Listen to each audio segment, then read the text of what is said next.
there was only one action from this class, from today's class, and that was we should take precaution and try our best, but at the same time have trust in Allah subhanahu wa ta'ala, like the advice of Yaqub alayhi salam for his sons.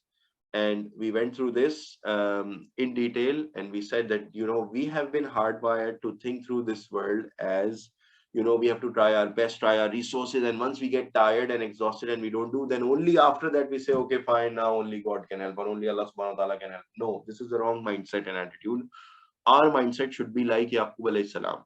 First of all, his patience is also inspiring, as we discussed in the previous class. Then the way he gave advice to his sons, and then he also said that, this advice I am giving you, however, it cannot help you if Allah subhanahu wa ta'ala has already decreed something or decided something against you.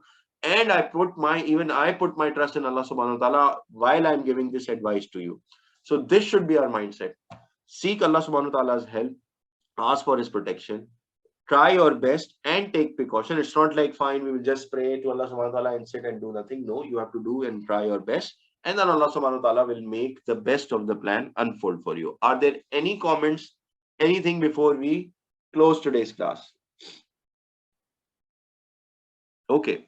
Subhanak Allahumma wa bihamdika ashhadu an la ilaha illa anta astaghfiruka wa atubu ilaik. Oh Allah subhanahu wa ta'ala, you are pure from imperfection and all praise is due to you.